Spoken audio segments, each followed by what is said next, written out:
Madame, Monsieur, bonsoir et merci de nous rejoindre pour cette nouvelle édition à la une de l'actualité.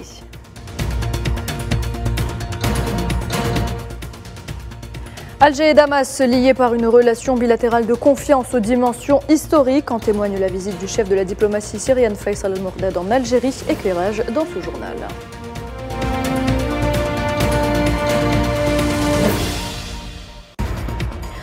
Le chaos règne au Soudan. 97 civils ont été tués et des centaines blessés au troisième jour des affrontements à Khartoum opposant l'armée et la puissante force de soutien rapide.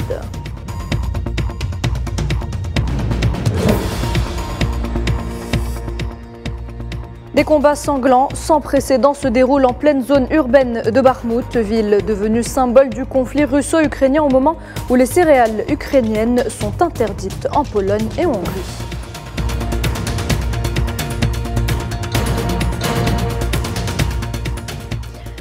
Les ministres des Affaires étrangères des pays du G7 réunis au Japon conviennent d'un accord pour que la Russie retire immédiatement et sans condition toutes ses troupes d'Ukraine.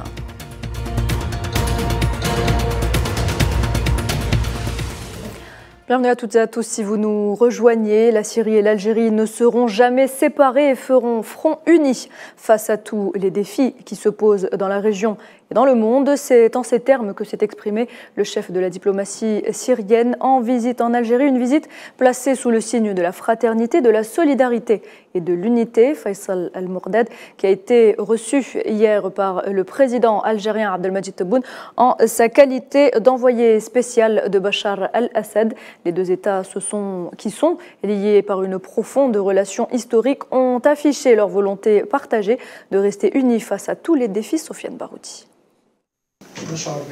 La visite du ministre des Affaires étrangères syrien Faisal Al-Mordad en Algérie a été l'occasion pour réaffirmer avec force et détermination les principes de fraternité et d'unité qui jalonnent la relation bilatérale entre les deux États. Il a à cette occasion été reçu par le président de la République algérienne démocratique et populaire Abdelmadjid Tebboune.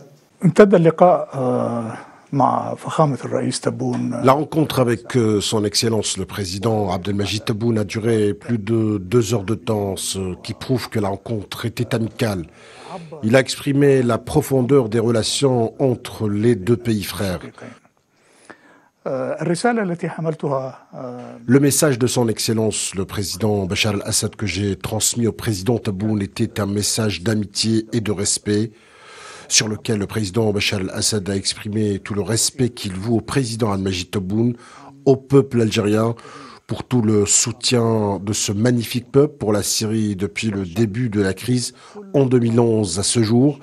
La position algérienne a toujours été constante et qui illumine un univers assombri par les problèmes dans la région.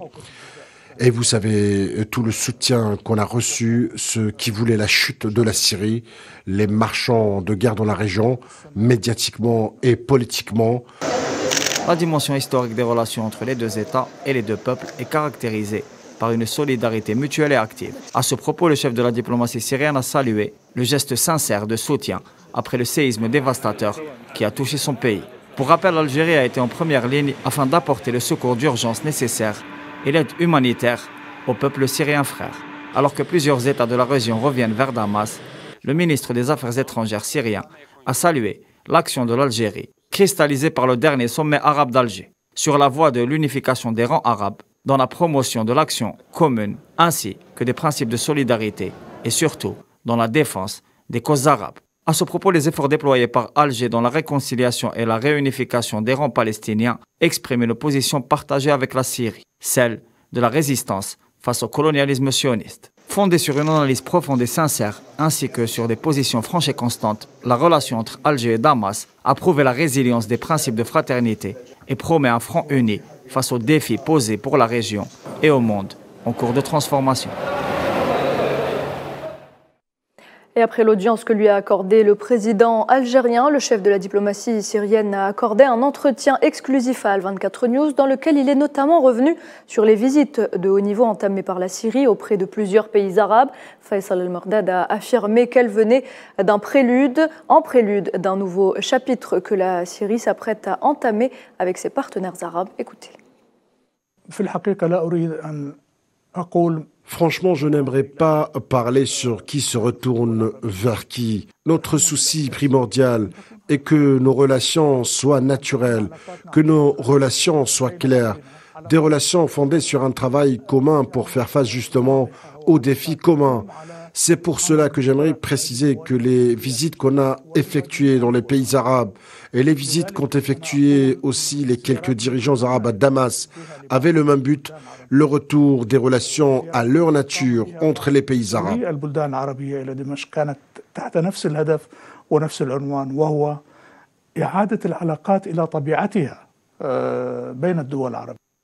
Et une question sur la participation éventuelle de la Syrie au prochain sommet arabe. Le chef de la diplomatie syrienne dira la priorité était de corriger les relations avec les pays arabes dans leur dimension bilatérale.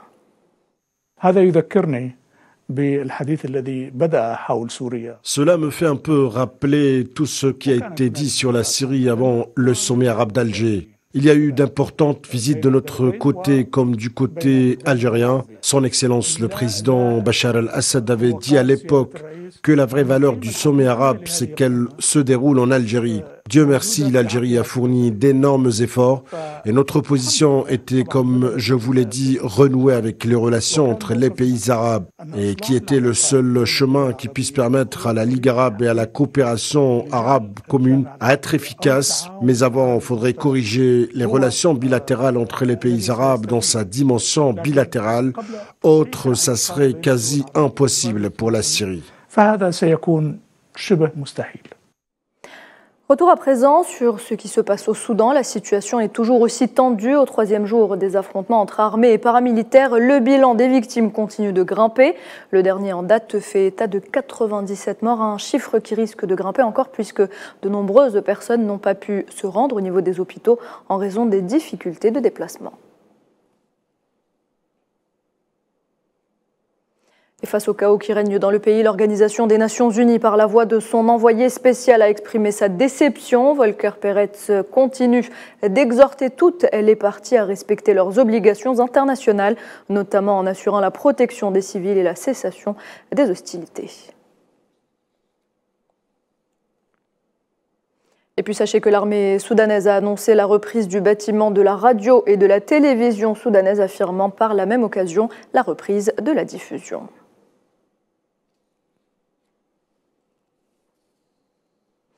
L'actualité au Proche-Orient, c'est tout d'abord ces arrestations arbitraires par les forces sionistes de Palestiniens en Cisjordanie, Al-Quds Est et dans la bande de Gaza, 16 au total. Selon les derniers chiffres fournis par la Commission des affaires des prisonniers, ex-prisonniers palestiniens, ils sont 4 900 Palestiniens détenus dans les prisons de l'occupation sioniste et parmi eux on retrouve 350 enfants. Alors ces interventions interviennent alors que le peuple palestinien commémore ce lundi la journée du prisonnier dans une conjoncture marquée, vous le savez, par les agressions sionistes qui s'intensifient et les campagnes d'arrestation qui se multiplient. Les forces de l'occupation sioniste, on le disait, qui continuent donc pour le 10e jour consécutif de renforcer leurs mesures militaires au poste de contrôle de Hamra, dans le nord de la vallée du Jourdain, entravant ainsi la vie quotidienne des Palestiniens qui font face à de pénibles difficultés pour atteindre leur lieu de travail et leurs fermes dans cette vallée en raison du siège strict imposé par les forces de l'occupation sur plusieurs zones. Dans l'affaire du Maroc Gate, les eurodéputés ont adopté lors d'une réunion à huis clos au Parlement européen un nouvel ensemble de lignes directives visant à interdire l'accès des lobbyistes marocains à l'enceinte de l'institution continentale secouée depuis plusieurs mois par un vaste scandale de corruption dans lequel le Maroc se retrouve embourbé. Naïla Hamouda. Maroc Gate, ce scandale qui continue de faire des vagues. Le média américain Politico a publié un document de 4 pages retentissant dans l'affaire de corruption au sein du Parlement européen.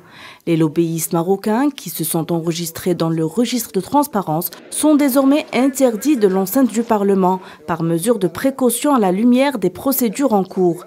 Le Parlement européen serre encore la vis aux Marocains Les députés européens ne seront pas autorisés à effectuer des voyages officiels au Maroc tant que l'enquête criminelle se poursuivra.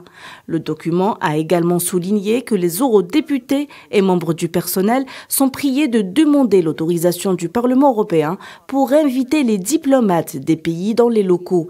Et les législateurs doivent également informer la présidente du Parlement, Roberta Metsola, chaque fois qu'ils les rencontrent. Les lignes directrices sont principalement conçues pour clarifier la situation des députés européens et donner à Metsola et aux hauts fonctionnaires un meilleur contrôle sur qui rencontre qui et pourquoi ils se rencontrent, dans le cadre d'une enquête pénale en cours en Belgique concernant les pots de vin du Maroc aux eurodéputés.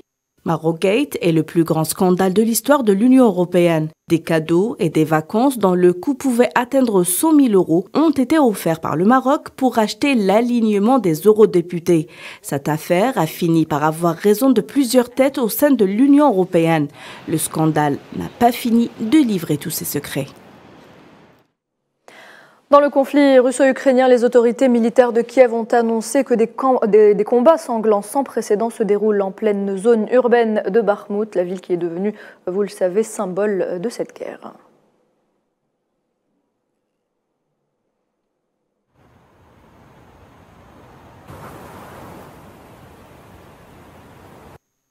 Et alors que la prolongation de l'accord sur les céréales fait l'objet de nouveaux soubresauts entre la Russie et l'Ukraine, Kiev fait face à une décision plutôt inattendue de la part de la Pologne et de la Hongrie d'interdire les importations de céréales ukrainiennes. Une décision qui n'est pas du goût de Bruxelles. Les détails, Kheden Batash. La prolongation de l'accord sur les exportations de céréales ukrainiennes une nouvelle fois menacée. La prorogation du délai de validité de l'accord en question jusqu'au 18 mai prochain pourrait du coup ne pas survenir. La Russie aurait publié une liste de demandes liées à un accord connexe sur ses propres exportations de ce type. De son côté, l'Ukraine a déclaré lundi qu'une initiative négociée par l'ONU permettant l'exportation en toute sécurité de céréales ukrainiennes en mer Noire était en danger d'annulation. Motif invoqué par Kiev, un refus russe d'inspecter les navires au niveau des eaux turques. Kiev qui dans le même temps fait face à une décision sévère infligée par la Pologne et la Hongrie, pays membres de l'Union européenne, d'interdire les importations de céréales en provenance d'Ukraine. Raison invoquée par Varsovie et Budapest, la protection des agriculteurs locaux. Et pour cause, les problèmes logistiques entre Moscou et Kiev font que des stocks de céréales s'entassent en Pologne. Conséquence, les prix locaux sont en baisse. Des manifestations d'agriculteurs ont déjà mené à la démission du ministre polonais de l'Agriculture. Un protectionnisme qui n'est toutefois pas du goût de Bruxelles. L'Union européenne a critiqué la décision unilatérale prise par la Pologne et la Hongrie. Celle-ci ne serait pas acceptable selon la Commission, car susceptible de déstabiliser le marché agricole. La politique commerciale est une compétence exclusive. En d'autres termes, c'est au niveau de l'Union européenne que de telles décisions peuvent être prises. Et donc, c'est pour cela que nous avons dit qu'une décision unilatérale ne peut être prise en ce moment. Il y a une suspension des droits tarifaires car c'est très important de continuer à soutenir l'Ukraine en ces moments très difficiles. Malgré les apparences, la valeur des exportations ukrainiennes de produits agricoles vers l'Union européenne a bondi de 88% sur un an en 2022. Et pendant ce temps, le chef de la diplomatie russe entame une tournée latino-américaine avec un premier stop à Brasilia. L'objectif de cette tournée au Brésil, au Venezuela, à Cuba et au Nicaragua vise à renforcer la coopération mutuellement avantageuse dans les domaines politiques, économiques, commercial, éducatifs, humanitaires et culturels. Et les ministres des Affaires étrangères des pays du G7 ont convenu que la Russie devrait retirer de l'Ukraine immédiatement et sans condition toutes ses troupes. Le ministre japonais des Affaires étrangères et ses homologues sont parvenus à cet accord au deuxième jour de discussion dans la station balnéaire de Karuizawa, située au centre du Japon. Le chef de la diplomatie japonaise a fait valoir auprès des autres participants qu'il est important de maintenir l'unité entre les pays du G7 et les autres nations qui partagent les mêmes idées, notamment dans le conflit actuel.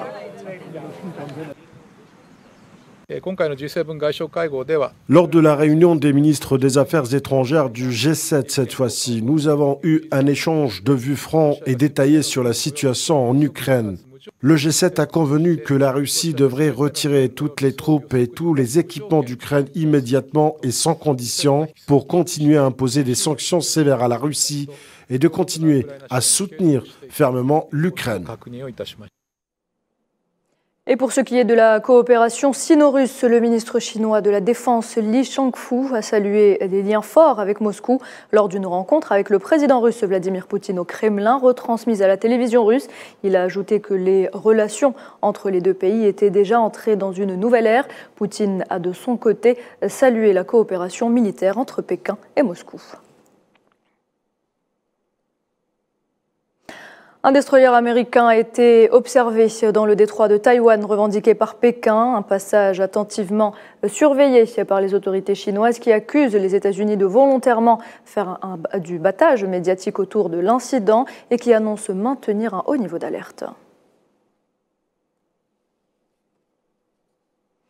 En République tchèque, des milliers de personnes se sont rassemblées dans le centre de Prague pour protester contre le gouvernement de centre-droite et notamment contre la décision du gouvernement du Premier ministre Petr Fiala d'augmenter les prix de l'énergie et de l'alimentation alors que l'inflation atteint les 15% dans ce pays membre de l'Union européenne et de l'Alliance atlantique. Ce drame en Inde, 11 personnes sont mortes d'un coup de chaleur lors d'une remise de prix à laquelle environ 1 million de personnes ont assisté. En plein soleil, c'est ce qu'ont annoncé ce lundi les autorités qui font état d'un incident triste et dérangeant, promettant une compensation pour les proches des victimes. Selon les médias, 20 personnes auraient été hospitalisées et 300 autres seraient tombées malades lors de cette cérémonie. Sport football, le comité exécutif de la CAF a approuvé les recommandations faites par la commission d'organisation du football jeune de la CAF et de la commission médicale de la CAF d'amender l'article 27 du règlement de la Coupe d'Afrique des Nations U17, notamment relatif aux tests d'éligibilité. Pour la phase qualificative, un test d'éligibilité sera donc obligatoirement effectué pour toutes les équipes participant avant le commencement des matchs. Le test sera effectué conformément au protocole de la CAF dans un établissement de santé muni d'appareils IRM. Pour le tournoi final, la CAF se réserve le droit de faire un autre test pour les joueurs des 12 équipes. Le coût des tests IRM sera pris en charge par la CAF. Et en karaté, la série A 2023 qui s'est déroulée à Richmond, Vancouver, a vu la participation de 51 pays. Si les Japonais ont marqué l'événement, les Algériens se sont eux aussi illustrés en décrochant 5 médailles. Salah Faisal. Le karaté algérien brille avec une participation historique. Les athlètes algériens ont réalisé des performances impressionnantes lors de la 3e épreuve de la saison de la Série A de karaté 1 Richmond-Vancouver 2023 au Canada. Du 14 au 16 avril, l'Algérie a participé avec 9 athlètes lors de cette compétition. La délégation algérienne a célébré 2 vermeils et au Canada, une médaille d'argent et 2 bronzes, 5 médailles au total. Oussama Zaïd est devenu le champion du comité masculin de moins 75 kg après avoir battu le japonais Yusei Sakiyama 2-0. Fellah Midoun a remporté le titre en comité masculin moins 84 kg en battant 5-4 Jane O'Ball d'Allemagne. Les Algériens ont brillé en kata féminin par équipe, 2e place et une médaille d'argent. 2 médailles de bronze reviennent au promoteur karatéka algérien en comité masculin moins 60 kg, Ruichi Naïm Abdeslam et son coéquipier Zitouni Oussama Bahaddin en comité plus 84 kg. L'élite du karaté algérien montrait un niveau supérieur avant que la série A de karaté 1 2023 se dirige vers Chypre où se tiendra la 4e épreuve de la saison du 29 septembre au 1er octobre. Et on clôt ce journal avec cette triste nouvelle pour la scène musicale et les amoureux du jazz. Ahmad Jamal, célèbre pianiste de jazz, compositeur et chef d'orchestre américain, est décédé à l'âge de 92 ans. Il devait notamment son succès à son album intitulé Ahmad Jamal at the Pressing, But Not For Me, sorti en 1958 et resté plus de 100 semaines au palmarès du Billboard, le classement américain des titres les plus populaires.